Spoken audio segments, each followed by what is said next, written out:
If your inbox feels completely out of control, you are not alone. Here's the truth that no one tells you: an inbox overwhelm isn't about the emails themselves. Instead, it's about boundaries. Yes, I said it, boundaries. Because what's showing up in your inbox is often a reflection of what you're saying yes to, either intentionally or unintentionally. Just like so many other things in your life, your inbox is not an exception.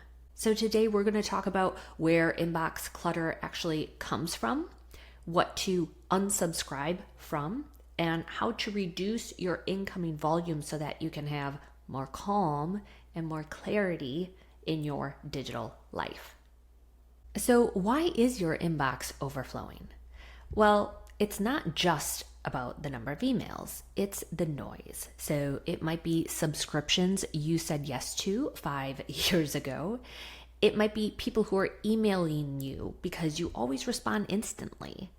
It might be notifications, updates, reminders. I see that often with my clients. They're getting updates for every single Facebook post that happens or every single time they get a message on LinkedIn, and it is completely cluttering up their inbox. And honestly, sometimes it's because we haven't decided how we want our inbox to serve us. Quick mindset shift. Your inbox is not your identity. It's not about your worth. I see a lot of my clients who get wrapped up and don't want to tell me how many emails they have and they feel embarrassed, but it is not a reflection of how well you're doing, right? It's just a container. It's just a system, a tool, and you get to decide how to use it and what goes in it. And oftentimes it just starts with having boundaries. And so the biggest thing that I like to tell my clients is to take a few minutes every day for 7 days straight and simply unsubscribe ruthlessly, asking yourself, do I read this? Is this adding to my life? Do I enjoy reading it? Is this necessary information that needs to be coming into my inbox? Does this support how I want to feel? And if the answer is no, then unsubscribe. And the other thing you can do outside of unsubscribing, let me pop back in, is creating automated filters. So let's say you love shopping at the Gap, but you don't necessarily need to see all of the emails from Gap entering your inbox. Well, instead of cluttering up your inbox, you can set up a filter to have all of the messages from Gap going into, where do we want to skip the inbox and we want to apply, let's just see. And there's like many different ways to create filters, but we'll put it in receipt because that's what's in there right now. Okay, don't judge me. Create filter, there we go. Oh, it's going to have me sign in. Lovely. Okay. It didn't force me to. Yay, keep rolling.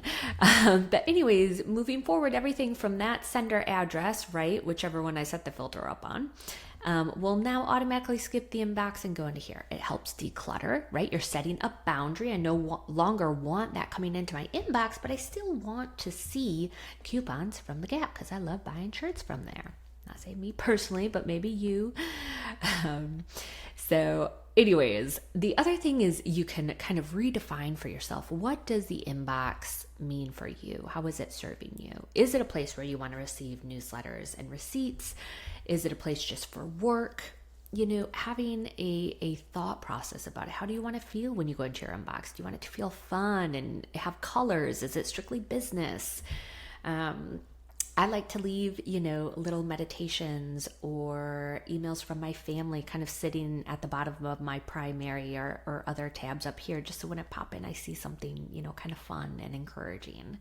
And I color code all of my labels, right? So it just makes it fun to think about. You might want to ask yourself too, who gets access to this space, right? And what types of communication do I want here? And when do I check my email and when do I not want to check my email? Setting up really good boundaries about who and when I'm going to be interacting in and with my email and my inbox.